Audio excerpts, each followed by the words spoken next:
Bismillahirrahmanirrahim. Assalamualaikum warahmatullahi wabarakatuh. Waalaikumsalam. Kami ucapkan puji syukur kehadirat Allah Subhanahu wa taala.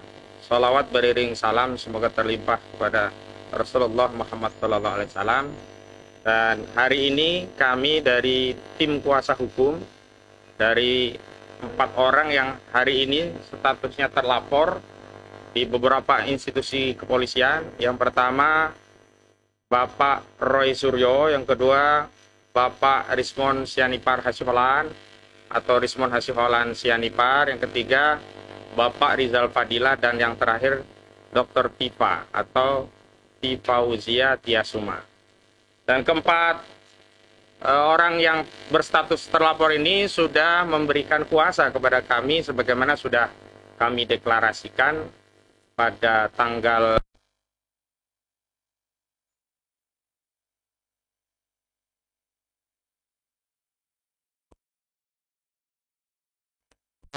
masyarakat, baik tokoh, ulama, aktivis, juga purnawirawan TNI hadir membersamai Pak Roy Suryo dan kawan-kawan.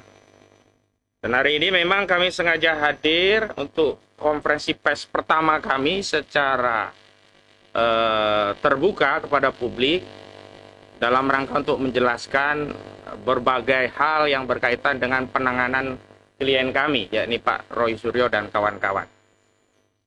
Baik, untuk diketahui bahwa Pak Roy Suryo, Dr. Rismon, dan yang lainnya ini sudah memberikan kuasa kepada kami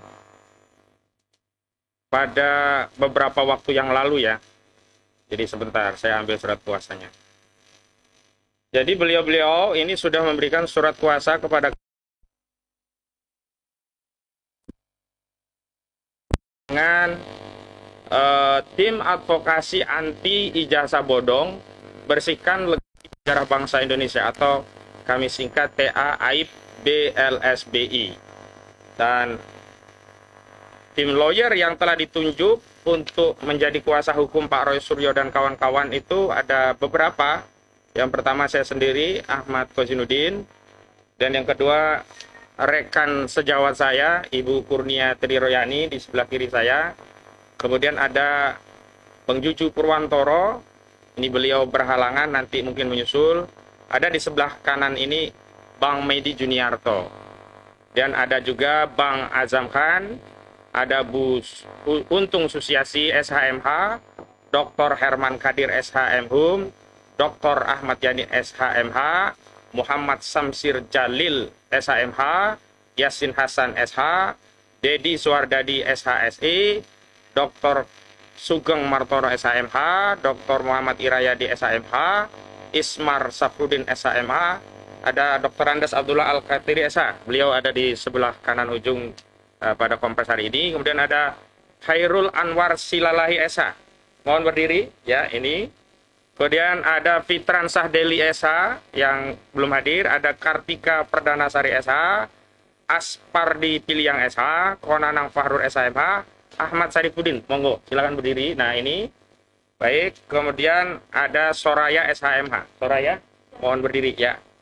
Jadi adalah tim, dan memang di luar tim ini masih ada tim-tim yang lain yang insya Allah nanti juga bisa bergabung. Yang perlu kami tegaskan bahwa dalam tim ini sesuai dengan ketentuan pasal 16 Undang-Undang Nomor 18 Tahun 2003 tentang advokat, bahwa advokat itu tidak bisa dituntut baik secara pidana maupun perdata saat menangani perkara klien dengan itikat baik membela baik di dalam maupun di luar persidangan.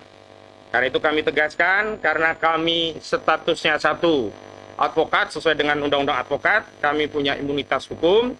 Kedua, bahkan kami mendapat kuasa untuk menjalankan tugas tanggung jawab sebagai profesi advokat. Maka seluruh tim yang terlibat, silakan Bu Kartika langsung. Nah ini saya perkenalkan, tadi saya sebutkan namanya Bu Kartika, ini juga bagian dari tim, silakan menyesuaikan. Ada lagi?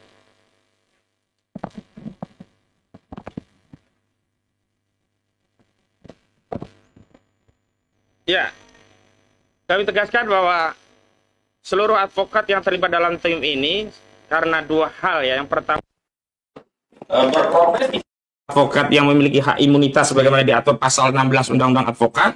Yang kedua, secara aktual dan faktual memang mendapatkan surat kuasa dari Pak Roy Suryo, Pak Rismon Hasiholan, Pak Rizal Fadila, dan Dr. Tifa. Maka kami sampaikan bahwa kami sedang bekerja atas tugas dan tanggung jawab provisi yang menjalankan tugas berdasarkan undang-undang, sehingga tidak boleh ada tindakan apapun yang menyentuh advokat sehubungan dalam profesinya untuk menjalankan tugas. Perlu kami juga tegaskan bahwa di pasal 5 ayat 1 sesuai dengan doktrin caturwangsa kita bahwa advokat itu adalah salah satu unsur penegak hukum. Ya, selain jaksa, kemudian kepolisian, juga hakim. Karena itu saya sampaikan kepada mitra penegak hukum di luar advokat, baik saudara-saudara mitra kami yang ada di institusi kepolisian, saudara-saudara kami yang ada di institusi kejaksaan termasuk di kehakiman, agar bisa bertindak sebagai sesama penegak hukum, tidak melanggar batas dari tugas, fungsi, dan kewenangannya masing-masing.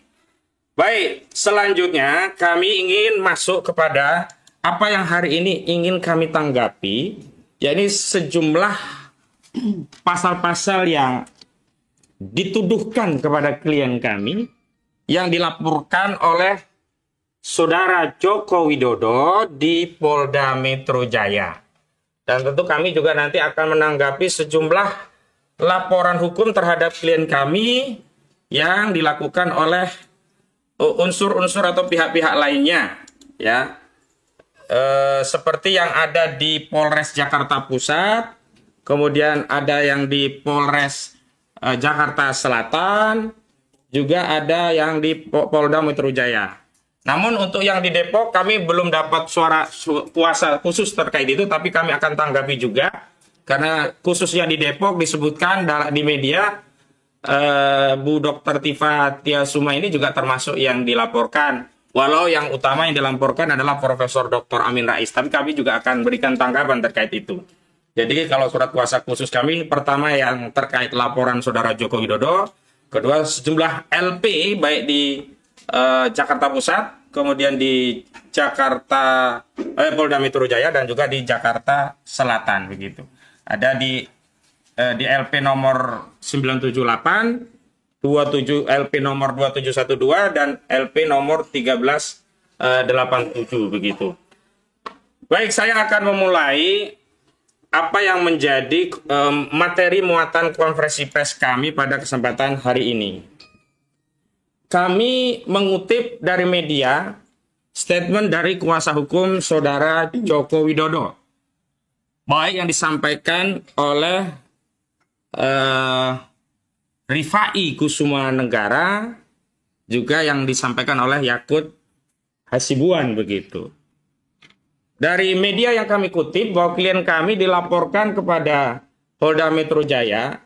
Itu ada beberapa pasal. Yang pertama pasal 310 KUHP, yang kedua 311 KUHP, kemudian dijuntukan pasal 35, 32 dan 27A Undang-Undang ITE atau Undang-Undang Nomor 1 Tahun 2024 yang merupakan perubahan kedua terhadap Undang-Undang Nomor 19 Tahun 2016 yang merupakan perubahan pertama dari Undang-Undang Nomor 11 Tahun 2008 tentang informasi dan transaksi elektronik. Namun sebelum itu kami akan mengomentari yang pertama apa yang dilaporkan oleh sejumlah elemen, khususnya yang menamakan dirinya sebagai Pemuda Patriot Nusantara yang membuat LP di Polres Jakarta Selatan yang mendalilkan klien kami dituduh melakukan penghasutan sebagaimana dimaksud di pasal 160 KUHP. Nah, perlu kami tegaskan bahwa pasal ini tidak lagi menjadi delik formil, tapi sudah menjadi delik material. Artinya, pasal ini hanya bisa disidik manakala sudah ada akibat dari apa yang dimaksud sebagai penghasutan. Sesuai dengan putusan MK nomor 7 garing PUU strip Romawi 7 garing 2009, rumusan deliknya sudah ditegaskan ini menjadi delik material. Artinya, apa yang diakibatkan oleh penghasutan harus muncul. Karena itu kami ingin sampaikan bantahan sebagai berikut. Yang pertama, perlu kami tegaskan bahwa apa yang dilakukan oleh klien kami itu bukanlah penghasutan, bukanlah pencemaran, apalagi fitnah, bukan pula kabar hoak, apalagi dianggap menebarkan kebencian berdasarkan suku, agama, ras, dan antar golongan.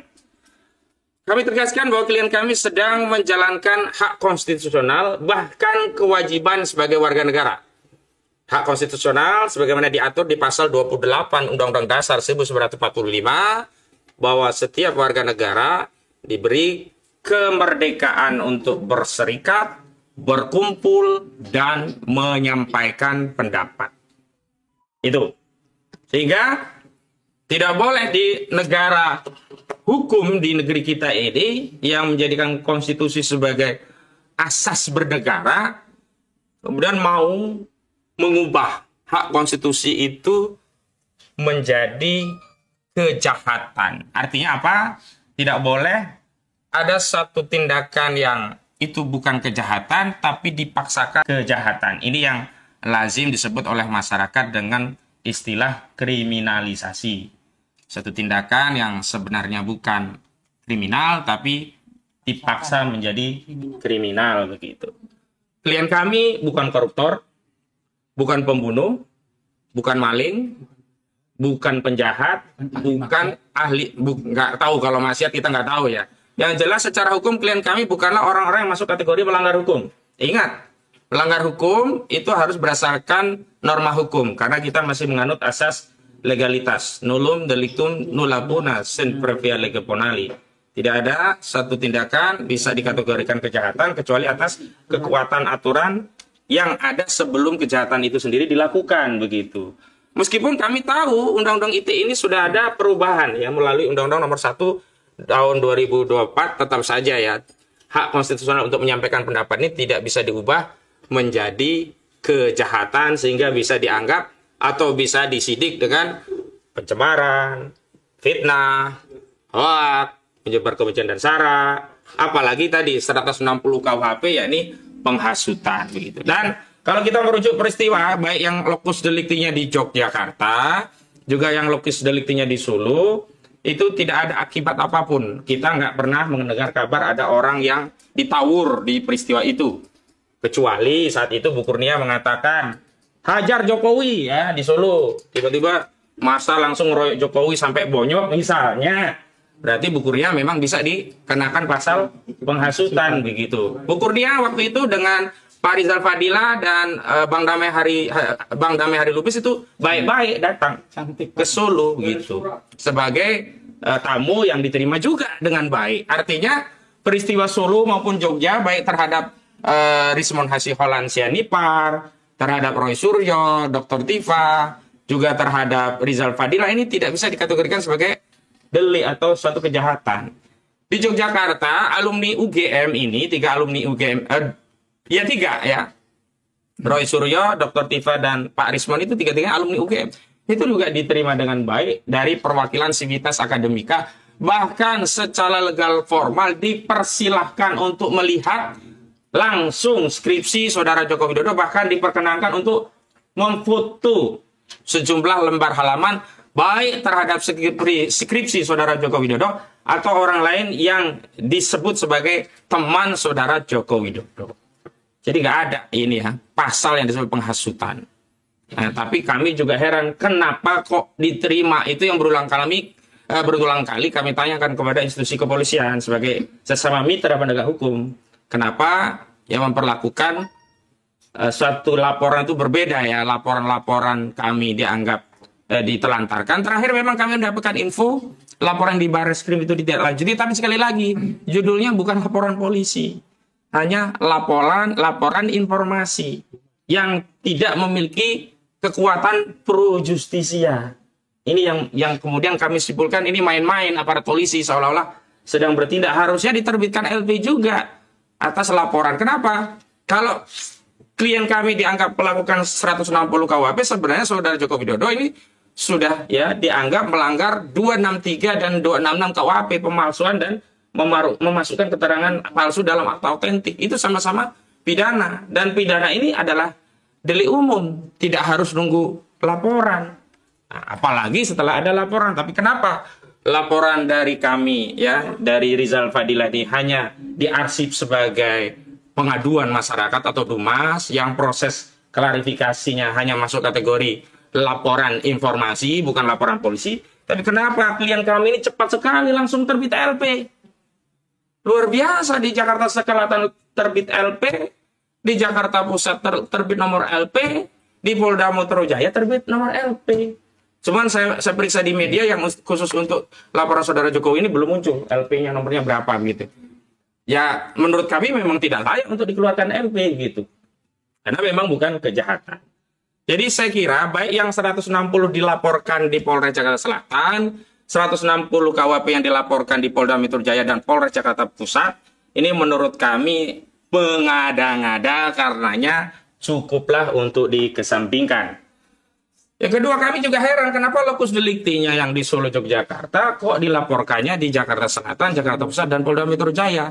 Walau kami belum menerima panggilan dan deskripsi peristiwa apa yang dipersoalkan, kami menduga jangan-jangan klien kami yang selama ini setelah dari Jogja dan Solo itu dipanggil oleh sejumlah media untuk menyampaikan pendapatnya, itu yang dipersoalkan. Video-video di iNews, di ILC, dan di beberapa podcast. Memang yang kami lihat lokus deliktinya itu ada di Jakarta Pusat, misalnya iNews, Jakarta Selatan, misalnya ILC, dan beberapa yang lainnya itu di seputaran Jakarta. Apa video-video ini yang mau dipersoalkan?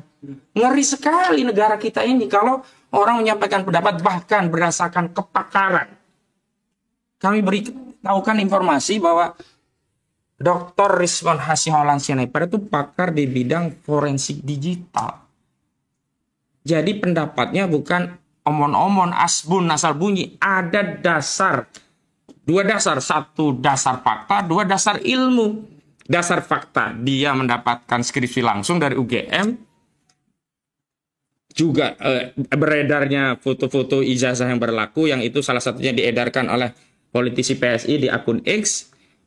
Kedua, dia punya keahlian di situ gitu loh. Nah, pendapat dari Dr. Rizwan, Dr. Tifa, dan juga Roy Suryo ini yang nggak pernah dibantah sama sekali oleh kubu saudara Joko Widodo. Selalunya kubu saudara Joko Widodo berdalih dengan doktrin siapa yang mendalilkan, dia yang harus membuktikan. Nah, hari ini ketika LP-nya yang buat adalah saudara Joko Widodo, oh bagus sekali, berarti dia yang harus membuktikan di kasus pidana ini. Dan tadi saya dapat titipan salam dari klien kami. Klien kami gembira, bersyukur, bahagia. Ada laporan langsung dari saudara Joko Widodo. Karena itu akan menjadi cara paling elegan untuk mengakhiri polemik ijazah palsu Jokowi. Yakni melalui proses audit forensik yang disaksikan hakim di pengadilan. Tapi memang Dr. Rizwan Hasihaulan Sianipar pesan, karena kepercayaan publik terhadap institusi kepolisian itu sudah lemah, nanti forensiknya, ahli forensiknya kita pakai luar negeri, dan kami punya referensi. Ya, kalau hasilnya lab 4-nya dari Bareskrim, mohon maaf, kasus KM50, kasus kopi sianida itu saja, termasuk kasus Firna ya, itu saja membuat kita tidak percaya dengan hasil forensik dari Bareskrim. Jadi yang kita pakai nanti jangan hanya Bareskrim, biarkan mereka Bareskrim punya kewenangan, tapi kita harus juga pakai pembanding yang lebih otoritatif yang bisa menjelaskan kepada publik apakah benar itu ijazah saudara Jokowi asli, baik dari sisi jenis kertasnya, spesimen font hurufnya, spesimen tanda tangannya, tintanya, nanti ada tes karbon. Tidak hanya itu, ijazah itu kan produk akhir, tapi kan ada proses. Nah, kemarin kami mendapat kabar bahwa ijazah itu sudah ditunjukkan kepada penyidik SD, SMP, SMA sampai S1. Ya. Tapi sekali lagi, kebutuhan keyakinan masyarakat itu bukan dikasih tahu pada penyidik. Sebenarnya kalau sejak awal Pak Jokowi itu menunjukkan ijazah itu kepada masyarakat, selesai perkara ini. Tidak perlu bulat-bulat muter-muter gitu loh. Pakai banyak pihak yang lapor, setelah pihak yang lapor nggak dianggap nggak membuat gentar ini ya, tokoh-tokoh kita ini ya, lalu buat laporan sendiri ke Polda Metro Jaya, kan nggak menyelesaikan. Tapi karena hari ini sudah masuk proses hukum, jadi tidak cukup publik menganggap ijazah itu asli karena sudah ditunjukkan kepada polisi, sebagaimana sebelumnya publik tidak percaya kalau ijazah itu asli hanya dengan dalih ya, kuasa hukumnya sudah melihat sendiri, hanya dengan dalih diperlihatkan kepada 11 awak media. Nggak bisa begitu. Kalau hari ini sudah harus tarung di pengadilan, harus dibuktikan di pengadilan. Dan karena ini tidak hanya ijazah itu adalah ijazah itu produk akhirnya, ada proses di bawahnya, maka kami akan ulangi pertanyaan-pertanyaan yang dulu pernah kami sampaikan pada pendampingan Saudara Bambang Trimulyono dan Gus Dur di Pengadilan Negeri Pengadilan Negeri Surakarta. Jadi kita persoalkan nanti, benar nggak dia masuk SD? Benar nggak punya guru SD? Benar nggak punya teman SD? SMP juga begitu, benar nggak? Termasuk SMA. Yang dulu dipersoalkan sebenarnya SMA itu belum SMA 4 Surakarta, tapi masih SMPP atau Sekolah Menengah Persiapan Pembangunan. Bagus menurut kami juga dari tim hukum, bagus. Nanti kita akan buktikan semua di persidangan, dan ini akan menjadi sejarah bagi bangsa Indonesia. Makanya kami ingin membersihkan legasi sejarah bangsa Indonesia dari sejarah pernah punya presiden dengan ijazah palsu, begitu ya. Baik, sekarang saya masuk ke 310 KUHP. Jadi 160 kita kesampingkan karena tidak relevan dengan kasus ini. 310 KUHP itu kan terkait pencemaran. Oke lah. Kalaupun dia anggap ini pencemaran, karena dicemarkan atau tidak itu kan sangat subjektif ya. Ada orang hitam kulitnya, dibilang, lu hitam, dia tercemar. Ya memang bisa jadi perkara, makanya kita tidak boleh sembarangan menilai fisik orang ya. Karena pasal pencemaran itu sifatnya subjektif. Ya silakan saja kalau pasal pencemaran, karena bagi kami pasal ini pasal remeh-temeh. Karena ancaman pidananya hanya 9 bulan. Dan itu tidak bisa digunakan untuk melakukan penahanan. Kita siap bertarung, tapi fair. Jangan klien kami dipersoalkan, tapi ditahan.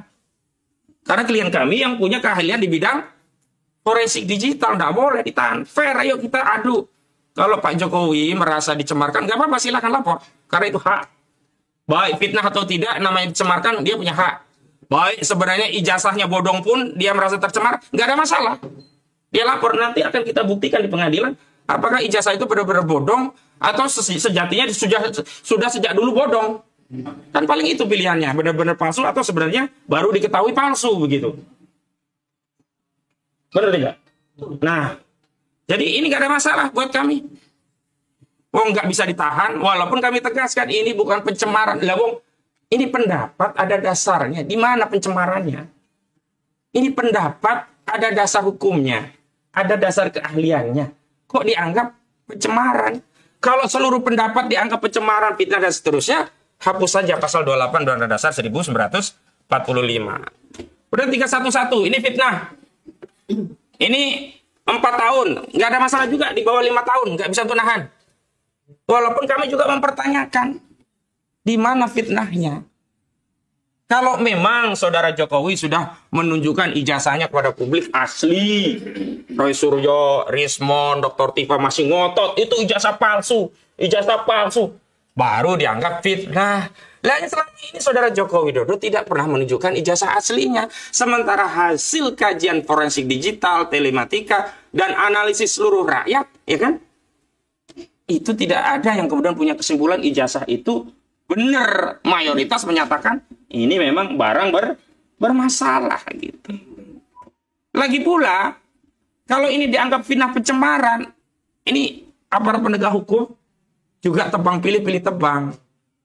Baik di kasus pasal 160-nya tadi, juga di kasus ini Pak Jokowi juga pilih tebang pilih. Kenapa? Karena Pak Jokowi hanya melaporkan klien kami. Mohon maaf Pak Jokowi, hari ini yang menyatakan ijazah Pak Jokowi itu palsu hampir seluruh rakyat Indonesia, jutaan rakyat Indonesia. Kalau nggak percaya, buka aja TikTok sebentar aja, lihat siapa yang ngomong ijazah itu dipersoalkan, dianggap palsu. Buka aja YouTube, buka aja Facebook, buka aja Instagram. Wah, jutaan orang yang menyatakan ijazah Saudara Joko Widodo palsu. Tapi kenapa hanya 4 orang yang dilaporkan Pak Jokowi? Oh, itu kan yang memicu. Enggak bisa. Hukum itu bukan hanya melakukan perbuatan. Yang turut serta pun harus ikut diseret. Karena ada pasal 55 ayat 1 ke 1 KUHP. Biasanya polisi seneng banget tuh pakai pasal 55 ayat 1 ke 1 KUHP. Enggak ada urusan pun ditarik-tarik. Oh, ini turut serta perbuatan. Tapi dalam perkara ijazah palsu ini kenapa dipilih hanya 4 orang? Kenapa nggak seluruh rakyat yang hari ini menyatakan ijazah saudara Joko Widodo palsu itu juga dibikin LP gitu loh. Bikin aja LP seluruh polisi di seluruh Indonesia kan bagus. Perkarakan saja seluruh rakyat Indonesia kan bagus. Padahal ada cara lain yang elegan, tunjukin aja ijazah aslinya. Selesai, kenapa harus begini gitu loh. Jadi saya kira polisi dan saudara Jokowi ketika membuat laporan hanya kepada 4 orang, berarti dia menganggap hukum di negara kita itu tidak ada asas equality before the law. Seolah-olah ada perlakuan berbeda kepada 4 warga negara, yakni Rismon Hasyolan, Roy Suryo, Dr. Tifa, dan Rizal Fadila. Sementara yang memberikan privilege, ya perbedaan fasilitas kepada yang lainnya, yang sama-sama mengatakan ijazah saudara Jokowi palsu.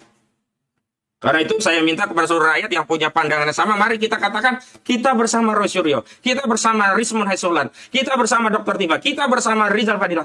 Karena apa yang disampaikan ya 4 klien kami ini adalah apa yang ada dalam benak dan suasana kebatinan mayoritas rakyat Indonesia kecuali pendukung Pak Jokowi.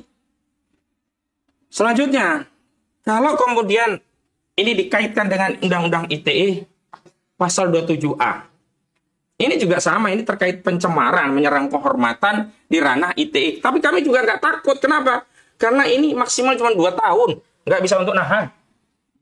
Jadi pasal 27A Undang-Undang ITE, Undang-Undang nomor 1 2024 yang merupakan perubahan Undang-Undang kedua ya, 19 2016, contoh Undang-Undang nomor 11 2008. Ini kami nggak ada khawatir. Tapi lagi-lagi kenapa yang dijerat Undang-Undang ITE yang menyerang kehormatan Pak Jokowi hanya 4 orang? Jutaan rakyat Indonesia yang lainnya, kenapa dibiarkan? Ini mau menegakkan hukum atau cuma mau ngancam-ngancam warga negara? Mau menegakkan hukum mau atau mau mempolitisasi? Mengancam dengan sarana hukum. Seolah-olah ya dengan laporan kepada 4 ini, orang 4 ini bisa diam, bungkam, dan kemudian seluruh rakyat ikut diam dan bungkam. Mohon maaf saya tegaskan. Rismon Hasyolan Sianipar menegaskan dengan tegas, tidak takut penjara, bahkan kalaupun harus mati karena membela kebenaran, membela ilmu. Dan mohon maaf, saya kutip apa yang disampaikan oleh klien kami Pak Rismon ya Hasyolan Sianipar. Saudara Jokowi bisa menipu pendukungnya, tapi tidak bisa menipu teknologi. Karena itu kami mau nanti proses pembuktian yang menjadi basic itu adalah pembuktian secara teknologi. Jangan testimoni. Kalau testimoni, keterangan saksi, udah banyak tuh yang bohong-bohong. Seperti di kasus PN Surakarta. Saksi-saksi yang dihadirkan untuk menjerat Gus Nur dan Bambang Tri, ketahuan banyak bohong. Bahkan ada kepala SD, Tirto Yoso, itu dia sudah non-muslim tapi masih mengaku muslim, bohong. Kemudian ada juga yang menyatakan Jokowi itu pinter, ya, ranking 1 terus. Ternyata enggak ranking 1 terus. Bahkan mungkin bisa jadi enggak ranking 1. Ini kan bohong-bohong. Makanya basis daripada pembuktian kasus ijazah palsu ini adalah teknologi, bukan testimoni. Nah, yang kami khawatirkan adalah ini. Penyidik ngikuti kemauan saudara Jokowi selaku pelapor. Kenapa? Penyidik memaksakan menyelundupkan pasal 32 Undang-Undang ITE yang tidak ada kaitannya dengan kasus ijazah palsu, semata-mata hanya dengan motif agar bisa menahan klien kami. Kenapa? Karena ancamannya 8 tahun. Ini nggak ada kaitannya dengan ijazah palsu. Ini saya bacakan ya. Pasal 32 Undang-Undang ITE. Setiap orang dengan sengaja dan tanpa hak melawan hukum dengan cara apapun mengubah, menambah, mengurangi, melakukan transmisi, merusak, menghilangkan, memindahkan, menyembunyikan suatu informasi elektronik dan atau dokumen elektronik milik orang lain atau milik publik. Nggak ada kaitannya. Dr. Rismon itu menganalisa font, bukan mengubah font. Dr. Rismon itu menganalisa spesimen tanda tangan, bukan mengubah tanda tanganannya. Dr. Rismon itu menganalisa pejabatnya, namanya, Dari Ahmad Sumitro menjadi Ahmad Soemitro, nggak pernah dikotak-kotik itu. Loh kenapa muncul pasal 32? Dari mana ini pasal 32 muncul? Ini yang namanya penyelundupan hukum dengan motif agar bisa menahan klien kami. Kami tidak terima. Dan seluruh rakyat jangan mau dibodoh-bodohi. Karena pasal 32 Undang-Undang ITE yang disampaikan kuasa hukum saudara Jokowi saat membuat LP itu tidak ada kaitannya dengan kasus ijazah palsu. Kalau gitu, biar bisa ditahan, pakai aja Pak Polisi. Pakai saja pasal 2, pasal 3 Undang-Undang Tindak Pidana Korupsi. Kenapa? Anggap saja ini sudah merugikan negara nih, empat klien kami. Udah sekalian aja, biar bisa ditahan. Kalau mau caranya begitu. Tapi kan kita tidak begitu. Kita ini mau bernegara dengan benar. Berhukum dengan benar. Menegakkan hukum dengan mengikuti proses dan prosedur hukum yang benar. Mengikuti doktrin-doktrin hukum dan juga jurisprudensi yang sudah ada. Jangan bikin aturan sendiri. Oke, kalau dalam putusan MK nomor 90 itu membuat norma yang aneh yang membuat saudara Gibran Raka Buming Raka bisa nyalon wakil presiden dan terpilih, udah oke lah, itu silakan, udah terjadi. Tapi dalam kasus ini kami tidak terima. Jangan sampai ada penyelundupan hukum dengan motif untuk menahan tersangkanya. Pasal 32. Kemudian yang kedua, pasal yang diselundupkan lagi, pasal 35. Pasal 35 pun sama ini, 12 tahun ancamannya. Karena di dalam KUHP, kitab undang-undang hukum acak, syarat untuk menahan itu ada dua syarat. Syarat objektif dan syarat subjektif. Nah, syarat objektif salah satunya adalah kasusnya itu minimum ancamannya 5 tahun penjara. Dan ini sudah 12 tahun, berarti bisa ditahan gitu loh. Coba pasal 35 ini. Dalam pasal 35 ini bahwa setiap orang yang melakukan penciptaan informasi elektronik atau dokumen elektronik agar dianggap seolah-olah data itu dianggap otentik, diancam pidana menjadi 12 tahun. Anggap saja ini memanipulasi data informasi elektronik. Gak ada yang memanipulasi, mengubah bentuk, mentransmisikan dan sebagainya. Gak ada. Yang ada menganalisa font hurufnya kok Times New Roman. Spesimen tanda tangan Pak Ahmad Sumitro kok beda dengan yang dimiliki anaknya di ijazahnya. Ahmad Sumitro kok namanya menjadi Ahmad Soemitro.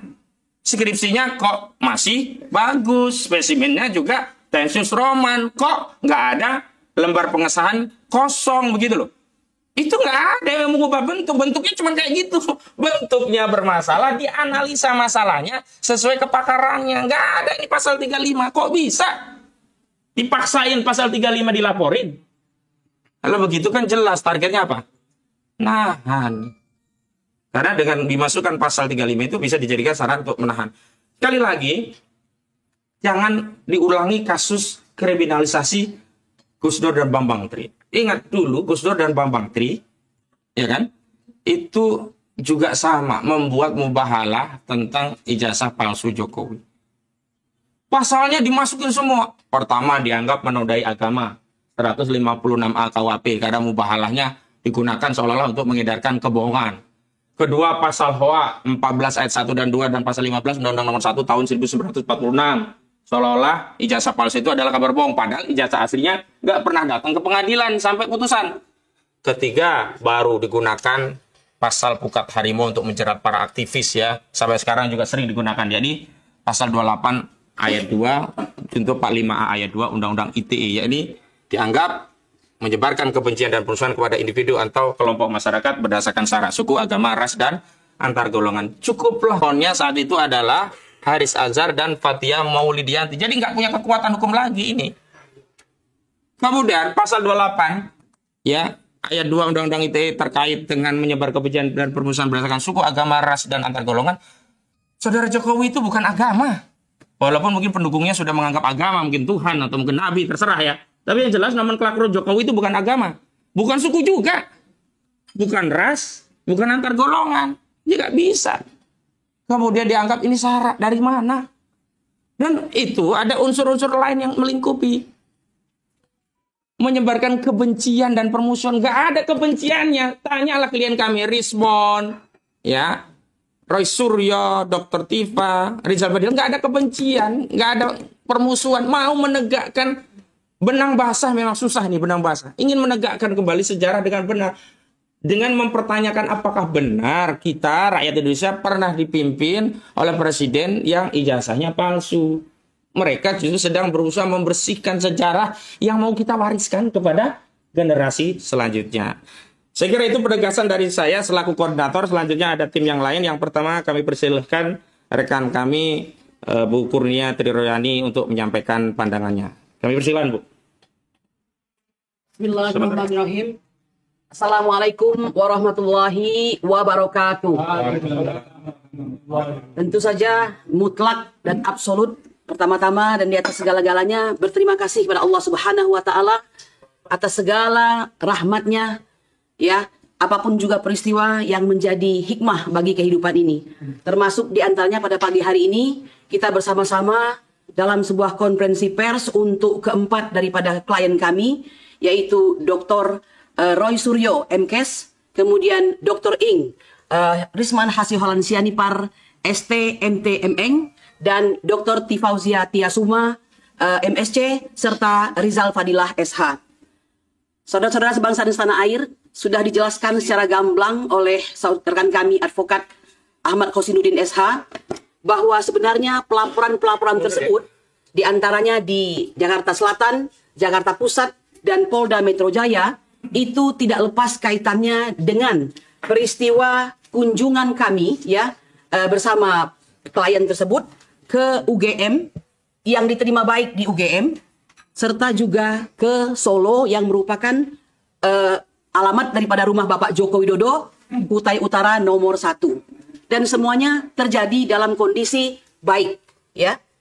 Bapak-bapak Ibu sekalian, kami ingin menyampaikan bahwa sesungguhnya menyatakan pendapat di muka umum secara lisan maupun tulisan, berserikat dan berkumpul itu adalah merupakan hak konstitusional. Sehingga akan sangat aneh dan jahat apabila hal tersebut dikriminalisasi.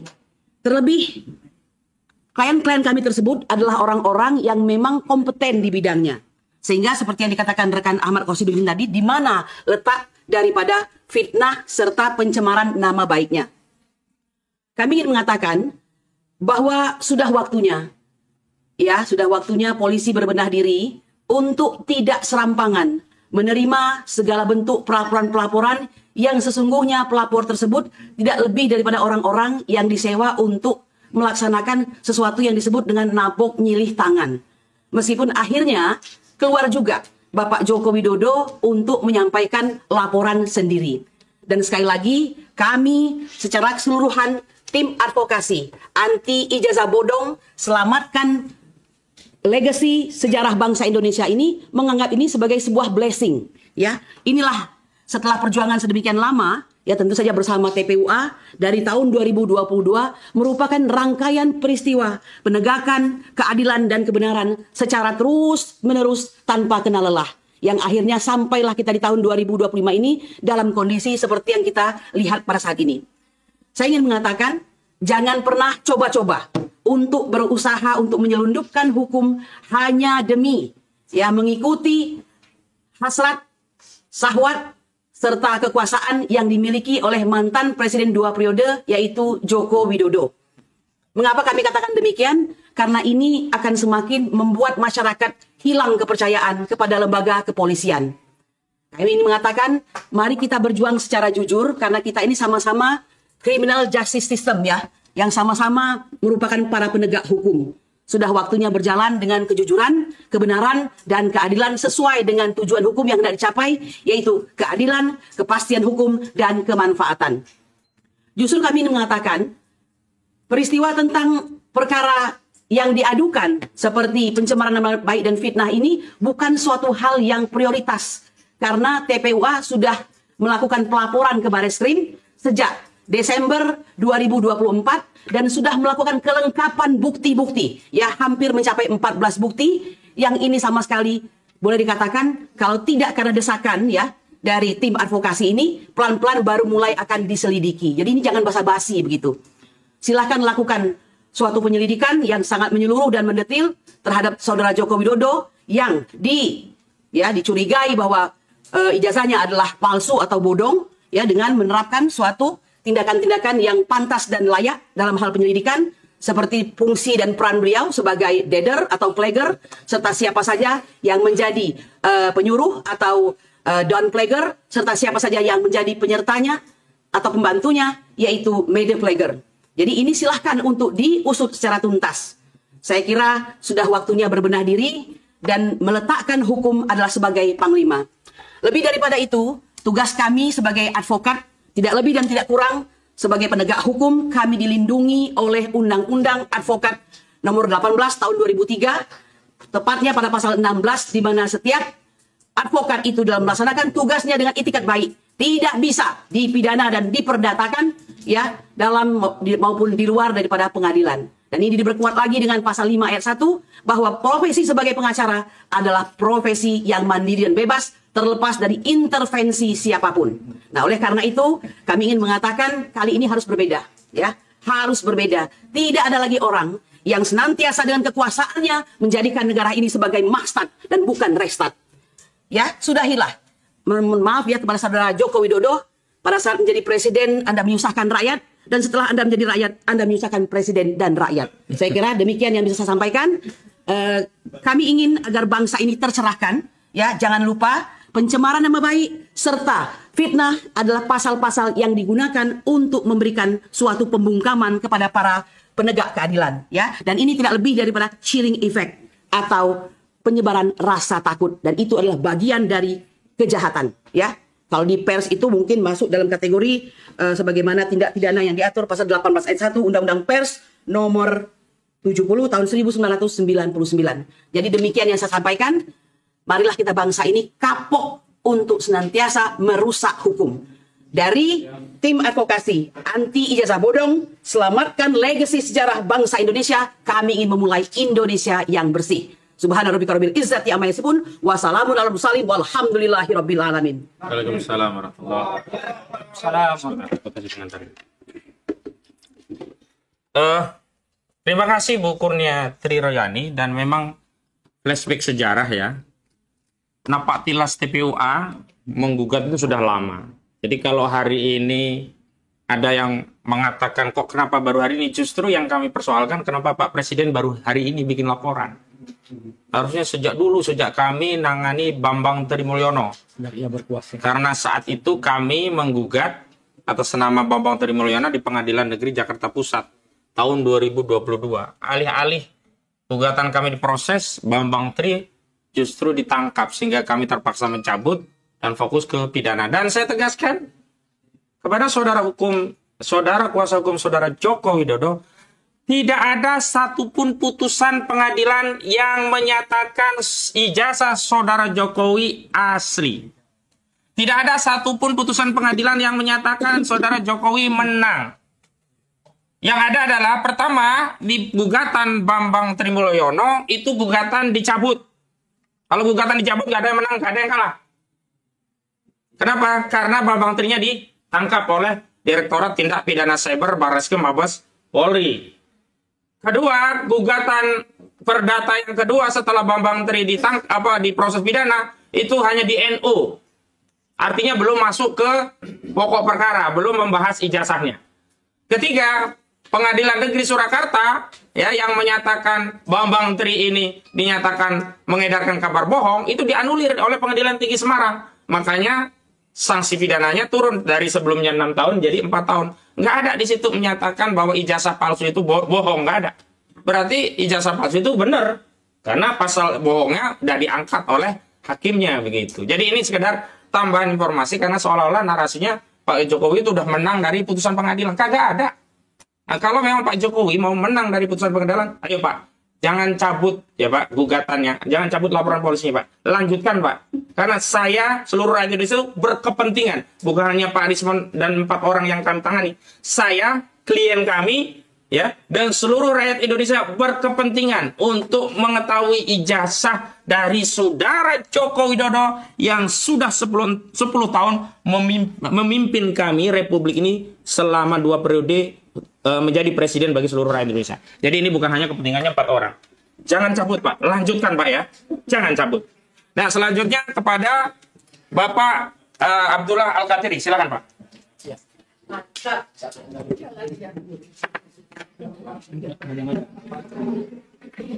Ya. Nanti maju ke depan ya kalau Pak Sandi ya. Ngomong aja. Sudah. Bismillahirrahmanirrahim. Bismillahirrahmanirrahim. Assalamualaikum warahmatullahi wabarakatuh. Alhamdulillahirabbil alamin. Syukur kami ucapkan kehadirat Allah Subhanahu wa taala. Pagi hari ini kita berkumpul di sini dengan satu kondisi dan relatif situasi yang sangat-sangat penting. Karena ini sehubungan dengan laporan mantan Presiden Republik Indonesia Bapak Jokowi terhadap 4 orang klien kami.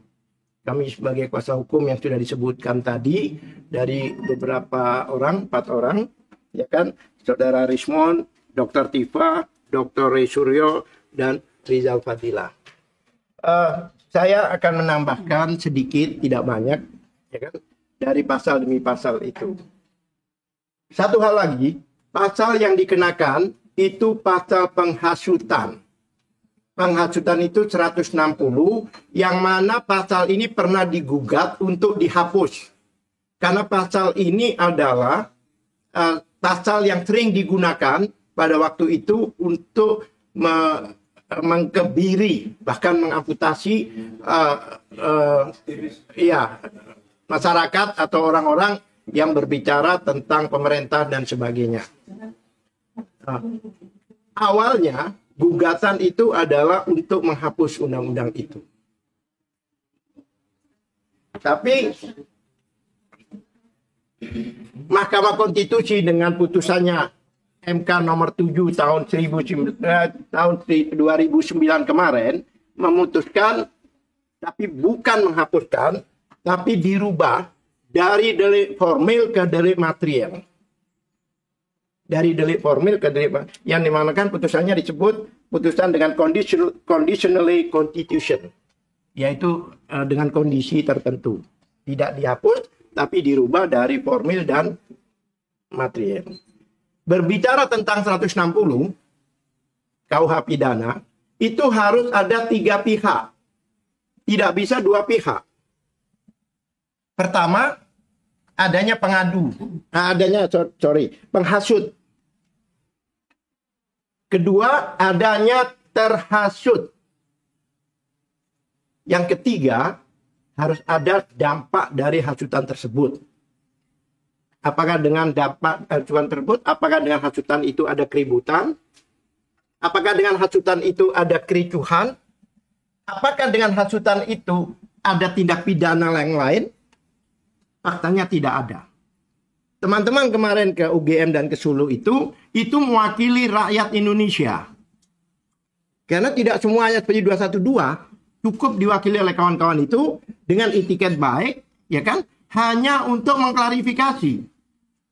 Tidak ada satu penekanan. Mereka bahkan bersurat sebelumnya dan UGM menerima. Jadi tidak ada sesuatu yang sifatnya pidana di situ atau penekanan. Apalagi penghasutan. Dan teman-teman di situ dari dalam membuat podcast dan sebagainya, itu menceritakan perjalanan, menceritakan tujuan mereka dan sebagainya. Tidak ada kata-kata yang menghasut di situ. Jadi saya heran kenapa 160 ini digunakan. Yang kedua, masalah pasal 30-311. Yaitu jelas itu adalah pasal pencemaran nama baik dan fitnah. Dan pasal 30-311 itu bukan satu ayat. Itu ada 3 ayat. Jangan lupa itu. Ya kan? Ayat 3 menyatakan jika dilakukan demi kepentingan umum maka tidak termasuk tindak pidana. Itu perlu kita garis bawahi. Jadi kawan-kawan ini mewakili rakyat untuk mempertanyakan sesuatu, untuk mengklarifikasi sesuatu demi kepentingan umum. Kepentingan siapa? Kepentingan rakyat Indonesia.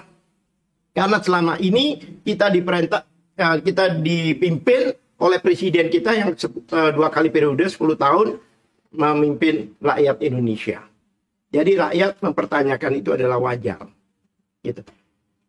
Yang berikutnya pasal 27A. 27A itu adalah pasal pencemaran juga dan fitnah. Tetapi unsur-unsurnya itu harus dibuktikan dengan pasal 30 311. Jadi tidak dibuktikan di situ. Iya, dengan 30 311. Jika unsur 30 311 itu tidak dapat, tidak bisa, maka tidak bisa dikenakan pasal 27A. Itu persis seperti peristiwa Alfian Tanjung pada 2017 kemarin. Profesor Yusril juga mengatakan pembuktian daripada pasal 27 itu di Undang-Undang IT itu harus dibuktikan dengan unsur-unsur di pasal 30 311 KUH pidana. Tidak begitu otomatis seperti itu. Kemudian pasal 32 35 yang dikenakan itu. Pasal 32 35 itu jelas, saya sepakat dengan Ustadz Ahmad Hashim. Pasal digunakan hanya untuk supaya dapat menahan. Karena dua pasal itulah yang lebih dari 5 tahun. Pasal-pasal yang lain sebelumnya itu adalah di bawah 5 tahun. Kemudian lagi, ada beberapa poin lagi yang kami tidak akan sampaikan di sini, karena itu akan kita gunakan sebagai bahan dalam pembelaan nanti di persidangan. Kami tidak ingin bahwa pasal-pasal poin-poin tersebut kami sampaikan sekarang, sehingga akan diantisipasi oleh penyidik dan sebagainya. Jadi ada beberapa poin yang tidak dapat kami sampaikan di sini. Ya kan? Begitulah saya tambahkan, saya tidak perlu ngomong banyak karena ada beberapa pembicara di sini. Saya hanya bicara unsur-unsur dari tindak pidana yang dituduhkan. Terima kasih. Baik, terima kasih Bang Abdullah Al-Katiri. Jadi tim kita ini, Bapak-bapak, Ibu-ibu sekalian, saudara-saudara sebangsa setanah air lengkap. Ada alumni kasus tindak pidana terorisme. Bang Abdullah Al-Katiri ini dan saya tentunya bersama Bang Ismar Saprudin belum hadir di sini. Pak Azamkan, Bu Kurnia. Dulu kita alumni pembela Ustadz Farid Uqbah dan yang lainnya. Jadi kenyang lah ya. Kenyang kita menangani perkara. Insya Allah kasus terorisme saja kita bela. Apalagi kasus ece-ece ijazah palsu. Benar kan? Takbir! Ya, selanjutnya Bang Azamkan dulu. Kami persilahkan. Bu Susi nanti ke depan juga menyampaikan ya. Bang Azamkan dulu untuk menyampaikan. Ini beliau jauh-jauh kami import dari Pakistan nih. Indiani, Pakistani. Ya, silakan Bang. Kasih aplaus buat Bang Azam.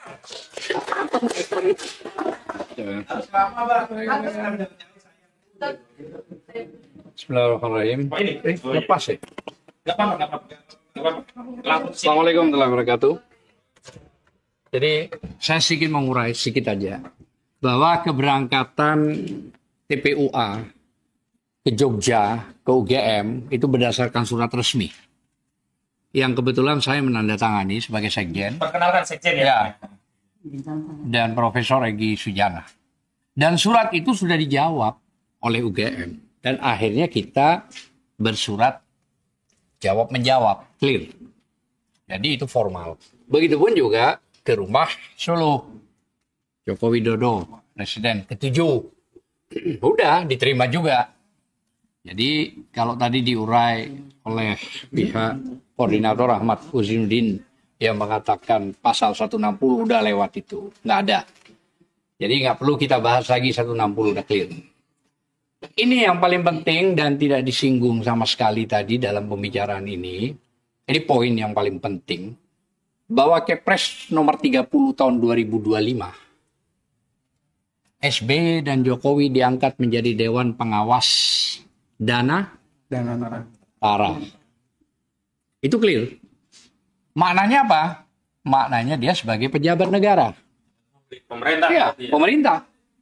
Muncullah putusan MK 105 PUU 22 tahun 2024 yang isi putusan dari MK itu jelas Artinya pejabat, pemerintah, korporasi itu tidak bisa melaporkan.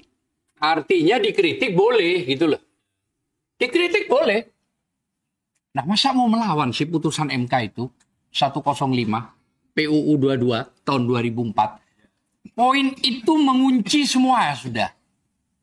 Jadi kita nggak perlu lagi panjang lebar bicara pasal 32 yang menjadi momok ITE, pasal 35 yang itu juga kacau balau. Nggak perlu, sudah nggak ada. Bicara pasal 310, 311 juga gugur dengan sendirinya. Dan laporan di semua Polres itu juga sudah gugur. Karena MK juga memutus yang bisa memperkarakan adalah person. Orang yang menjadi korban, dirugikan. Bukan mencari tangan untuk melaporkan. Itu sudah clear. Nggak perlu lagi dibahas. Artinya nggak ada lagi sudah. Putusan MK itu tertinggi. Itulah ya. Jadi itu sudah tidak lagi bisa dibahas. Apalagi ditambah. Nah ini ditambah. Pasal 18, Undang-Undang 18 2003 pasal 16. Hak imunitas sebagai advokat. Bukan cuma di undang-undang itu yang menyebutkan. Bahkan putusan MK mengatakan tidak bisa dipidanakan dan diperdatakan baik di dalam maupun di luar. Ya, kalau di ruangan sini mungkin di luar pasar Senen lah misalnya. Gitu. Pasar ikan Senen nggak bisa. Nah, itu sudah clear. Ditambah lagi pasal 5 ayat 1 penegak hukum yang sama dengan jaksa dan semuanya. Jadi sekali lagi poin kuncinya kita nggak perlu berdebat soal pasal. 105 PU 22 tahun 2024 bahwa tidak bisa dibantah atas Kepres nomor 30 tahun 2025 yang dibuat oleh Presiden Prabowo bahwa Dewan Pengawas Dana Tara adalah 2 orang, SBY dengan Joko Widodo. Maka dia sebagai pejabat pemerintah. Boleh dikritik. Itu putusan MK. Jadi kita nggak perlu lagi berkembang sudah. Sehingga laporan itu polisi harus tahu. Ya gugur. Assalamualaikum warahmatullahi wabarakatuh.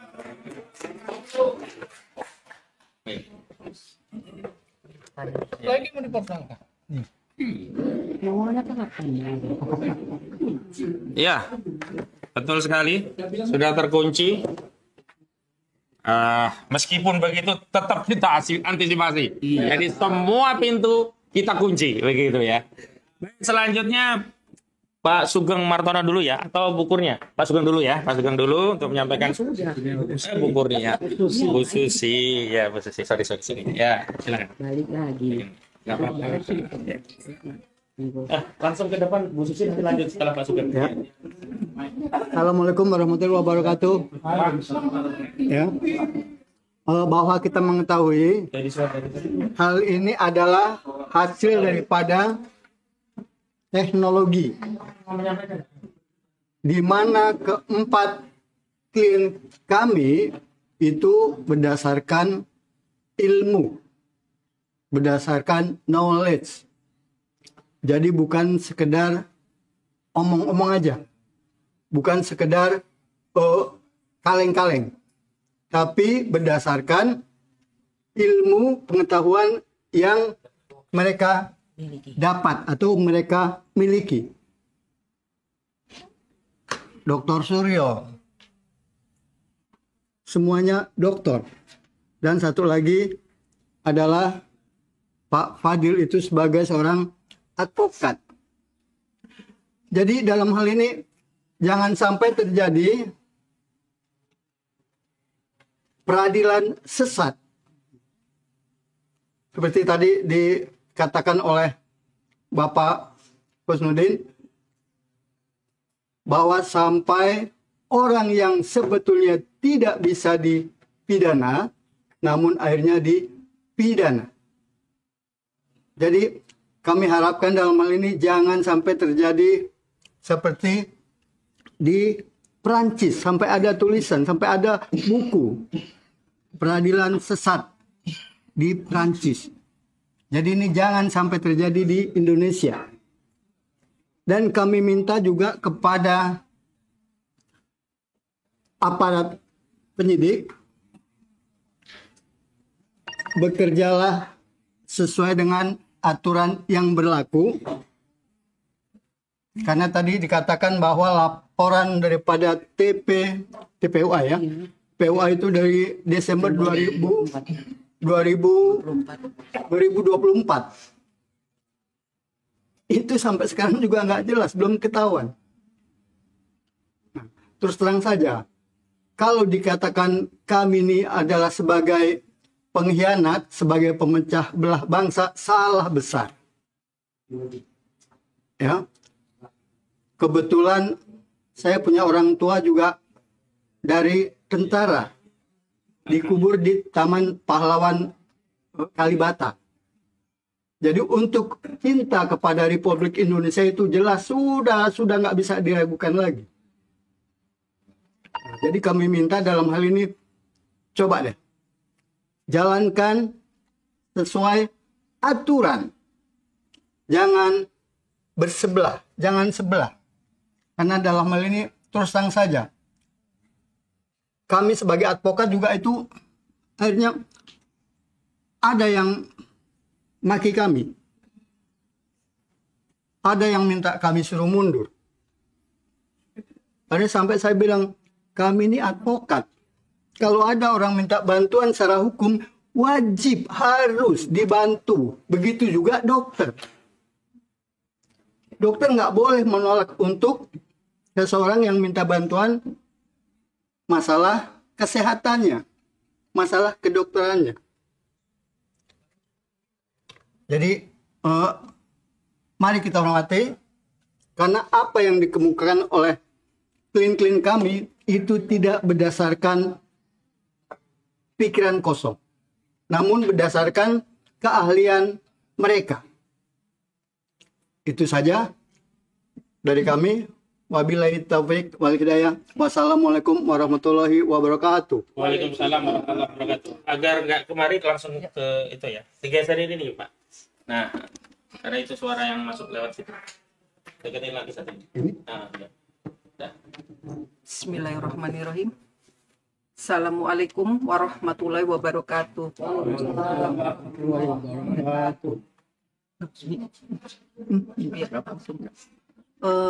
Tadi sudah cukup panjang lebar disampaikan oleh senior-senior kami terdahulu dan sudah sangat jelas.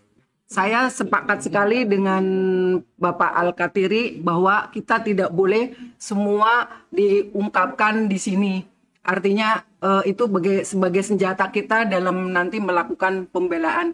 Hanya saya akan menyampaikan sedikit atau saya akan menyampaikan apa yang sudah saya alami, artinya bukan menjawab buzzer ya, tetapi kami dari di organisasi sendiri memang jadi kontroversi. Artinya apa? Bahwa kami memang betul apa tadi yang disampaikan oleh Pak Sugeng, bahwa kami ini disebut atau rekan-rekan kami pahlawan-pahlawan untuk memperjuangkan keadilan disebut sebagai pengkhianat, sebagai pemfitnah.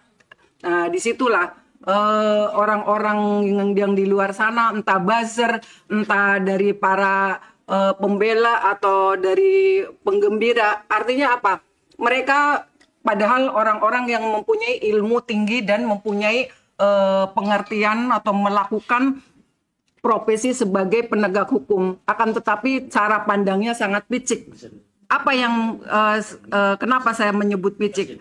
Jadi kok hanya membicarakan, masa hanya soal ijazah aja diributin? Kok alangkah piciknya ya? Jadi bukan masalah ijazahnya aja yang kami ributkan, tetapi perolehannya. Dan perolehan ijazah itu yang diindikasi ada kepalsuan itu menimbulkan dampak yang sangat luas. Karena apa? Ijazah itu digunakan untuk melakukan atau untuk sebagai persyaratan yang sudah disyaratkan oleh undang-undang atau aturan dalam mengemban suatu pejabat atau sebagai pejabat atau sebagai apalagi pemimpin daerah maupun pemimpin negara. Artinya sudah ada ketentuannya. Nah, dengan perolehan yang dinyatakan itu abal-abal atau diindikasi palsu, itu kan berarti sangat merugikan. Sudah berapa ribu kebijakan yang mereka perbuat, sudah berapa ribu keputusan yang mereka edarkan, sudah berapa ribu aturan yang mereka melontarkan di masyarakat, yang kesemuanya adalah merugikan masyarakat. Jadi jangan hanya dilihat dari ijazahnya yang palsu. Jangan hanya dilihat hanya ijazah aja dipermasalahkan. Jadi tolonglah pola pikirnya yang di luar sana, entah siapapun mereka, tolonglah pakai akal sehat. Tolong dibuka mata hati kalian untuk mensikapi. Jangan hanya ngomong, hanya ijazahnya aja, hanya ijazah. Tapi dampaknya dari pemalsuan itu yang dilakukan oleh seorang kepala negara, kepala pemerintahan, atau pejabat negara siapapun itulah. Jadi tolong ya, kembali lagi katanya sudah dibuktikan di polisian. Saya rasa kita semua tahu, Anda di luar sana yang berprofesi sama ataupun sebagai penegak hukum, tahu bahwa ada tugas dan kewajiban atau kewenangan baik polisian maupun peradilan. Jadi siapa yang berhak membuktikan ijazah itu asli atau palsu? Tentu saja di pengadilan. Tetapi ini kenapa dibawa ke polisian? Dan itu sudah dinyatakan asli. Apa kewenangannya polisi? Polisi hanya bisa menyelidikin. Dan itu sudah sangat jelas diatur dalam undang-undang, di dalam pasal-pasal undang-undang yang sangat jelas. Dan ini juga memang betul, tidak perlu kami jelaskan di sini. Intinya, polisi itu tidak berhak menentukan bahwa itu asli atau tidak. Yang berhak memberikan keterangan, menentukan itu di pengadilan, dibuktikan di pengadilan dengan ahli dan lain sebagainya. Jadi bukan kepolisian. Jadi kalau polisi sudah menyatakan bahwa itu asli, itu hanyalah pernyataan politis. Di mana di situ polisi berperan bukan sebagai penegak hukum, akan tetapi sebagai penyambung lidah yang memohon atau yang berkepentingan. Itu saya rasa yang perlu digarisbawahi itu saja, bahwa jangan sekali lagi, jangan dilihat hanya ijazah dimasalahkan. Tolonglah berpikir dengan akal sehat. Kembali lagi tolong, pakailah akal sehat Anda untuk menyikapin soal ijazah palsu. Jadi kembalikan lagi pikiran Anda dan pemahaman Anda tentang hukum, pemahaman Anda tentang dampak daripada perbuatan yang sudah sangat merugikan masyarakat Indonesia.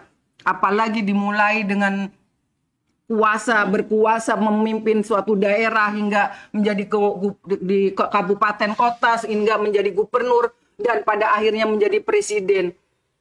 Dan ini sangat memalukan di negara tercinta ini, bahwa di Indonesia ternyata banyak sekali hal-hal demikian terjadi, di mana digunakan untuk menjadi persyaratan yang sudah ditentukan oleh undang-undang, sudah diatur, menjadi persyaratan suatu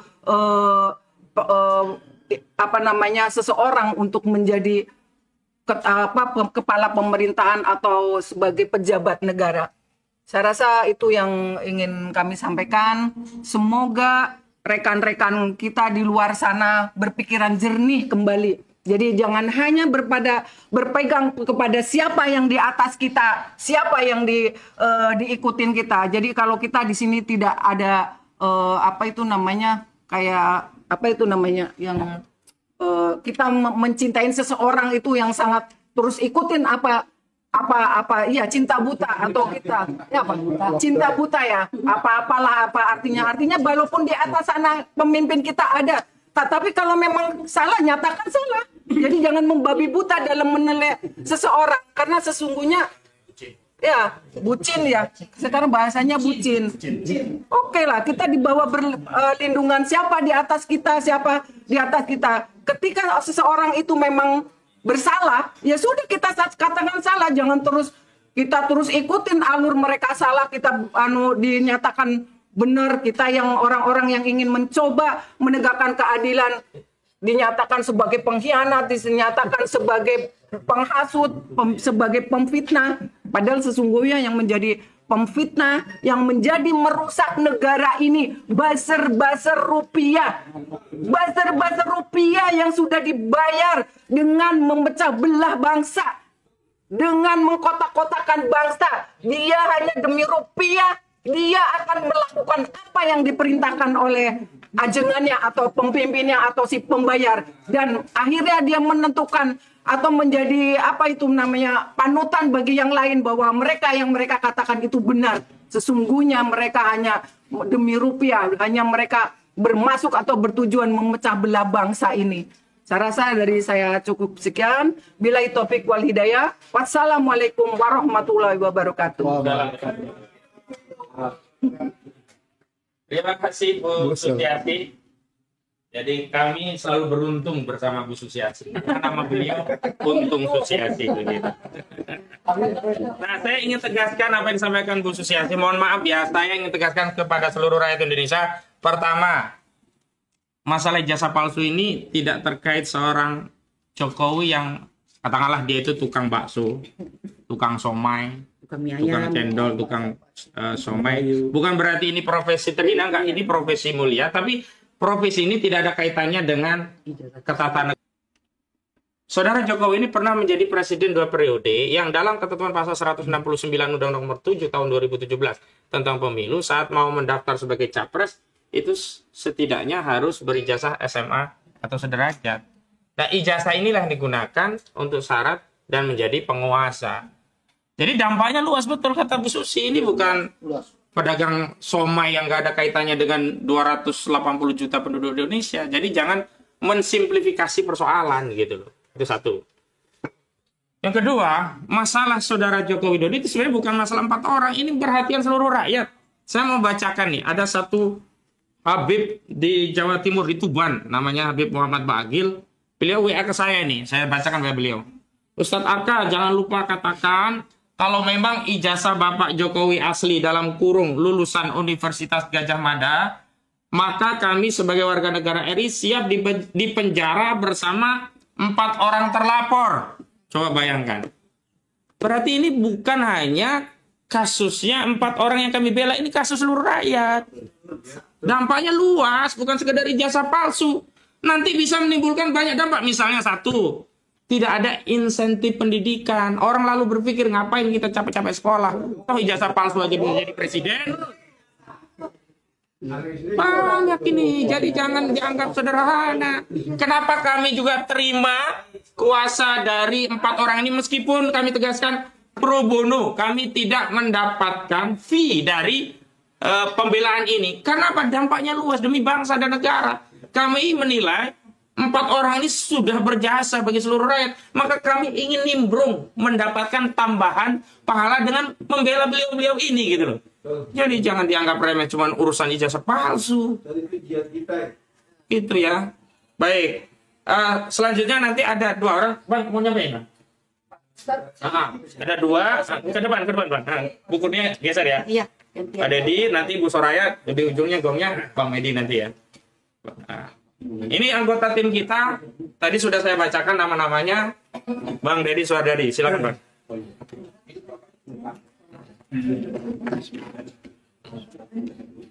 Assalamualaikum warahmatullahi wabarakatuh. Waalaikumsalam warahmatullahi wabarakatuh. Saya hanya menekan sedikit saja apa yang disampaikan oleh saudara saya Bang Aka. Ya. Ini memang seperti apa namanya senapan AK-47 ya. Kalau udah tuh cerut gitu. Insya Allah apa namanya apa yang disampaikan oleh Pak Ahmad Khozinuddin tadi itulah sebenarnya yang kejadian yang kita hadapi sekarang ini. Dan buat kami sebagai anggota tim pengacara, buat kami ini tadi dikatakan oleh Bang Khozinuddin itu adalah pro bono, dan buat kami ini adalah jihad kami. Insya Allah ini adalah ibadah kami. Allah Akbar. Ya, dan mudah-mudahan dengan adanya laporan dari Pak Jokowi Widodo tadi itu akan membuka yang namanya tabir kebohongan selama ini. Insya Allah kami akan berjuang sampai ibaratnya sampai dengan titik darah penghabisan. Allahu Akbar. Allahu Akbar. Allahu Akbar. Sudah cukup. Terima kasih. Assalamualaikum warahmatullahi wabarakatuh. Waalaikumsalam warahmatullahi wabarakatuh. Sebenarnya bukan titik darah penghabisan, sampai serak mungkin begitu. Darah saya sampai serak. Baik, sekarang Ibu Soraya dipegang aja Bu ya, berdiri biar kelihatan. Berdiri aja. Berdiri.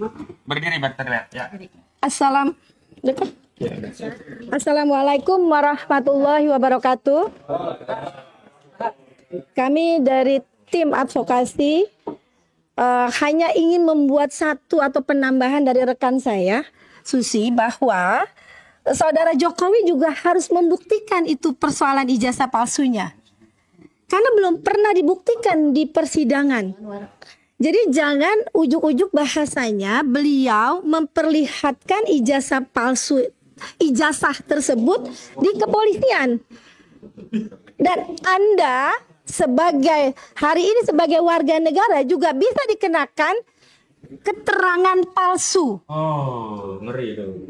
Oke? Jadi ingat Saudara Jokowi, Anda belum pernah membuktikan ijazah Anda di persidangan. Anda sudah ujuk-ujuk datang ke kepolisian, ke penyidik menyerahkan ijazah. Jadi Anda juga bisa dikenakan keterangan palsu. Ya 7 tahun. Dan yang kedua, untuk kepolisian juga Anda jangan sembarangan juga.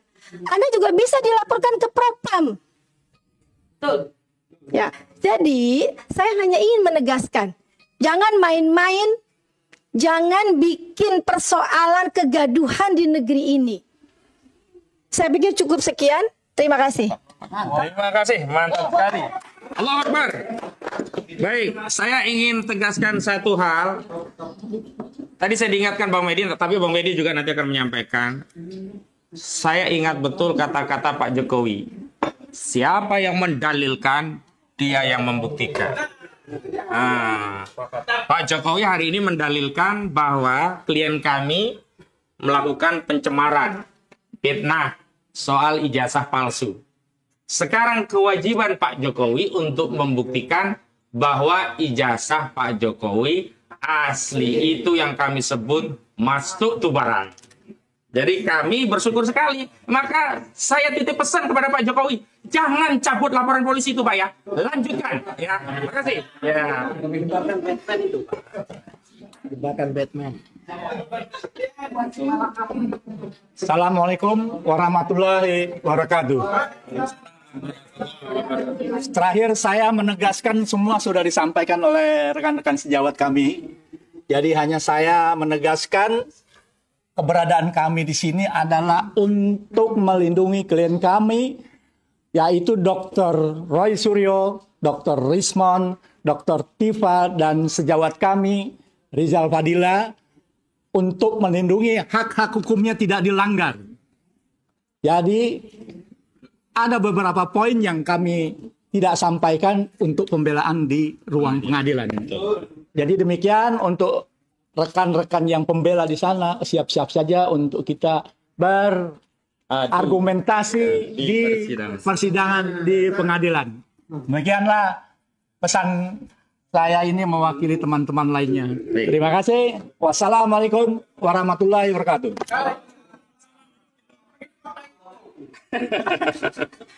Itu Bapak itu.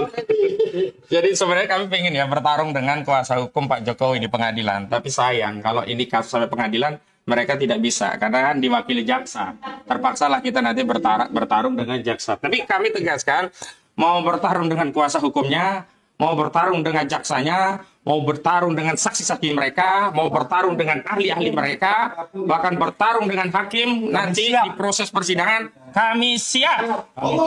Jadi tolong tim media nanti siap ya, semua kawal prosesnya dari awal sampai akhir ya. Live semua ya nanti ya.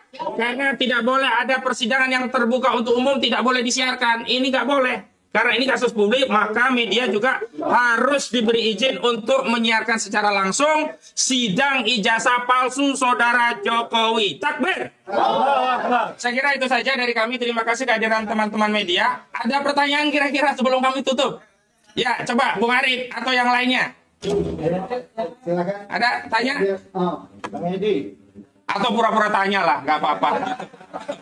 Oh ya sudah kan? Kayaknya kalau ditanya, ada ditanya udah lengkap ya. Baik, kita tutup. Bila taufik wal hidayah wal afu minkum. Wassalamualaikum warahmatullahi wabarakatuh.